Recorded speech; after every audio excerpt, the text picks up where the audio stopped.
Alright, good afternoon guys. Another day, another fishing adventure. So, samahan nyo ako ngayong hapon guys, mag-fishing. Mabilisan lang.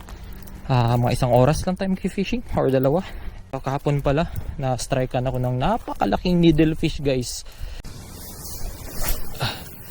Grabe, 12 grams na to .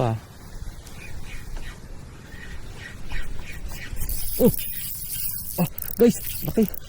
Ayun na, ang laki. Ayun na. Ang laking needlefish guys. Kinatanggal. Ina-unhook yung isda. Ganon talaga. Lalo na ganun kalaki. Although medium setup ako kahapon, magandang lure.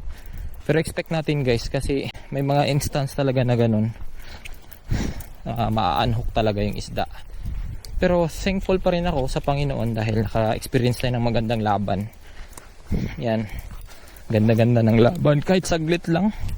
Pero nung pagtalon niya na, sakto natakpan ng kamay ko. Pagtalon, doon nakita ko talaga, laki talaga niya. Kiss ako sir ha, maagi lang ko. Thank you.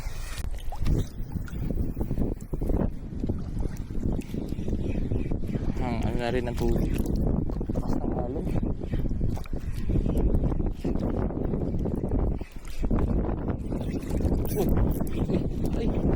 Strike. Sabi ko na meron. Thank you Lord Jesus. Thank you Lord Jesus. Thank you Lord God. Snapper. Checkered snapper. Thank you talaga Lord. Meron, good size. Checkered snapper. Thank you Lord. Meron. Woohoo. Malaga ka ng blayat ka lang, sundot.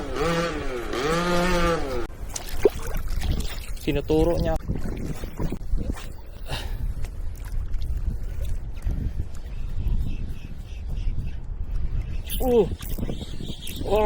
Barakuda.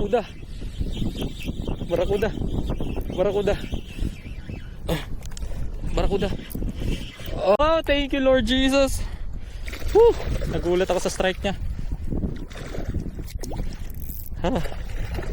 Bumabalintong pa. Lord, thank you. So guys, tiki. Bye. Nag-i-strike yung mga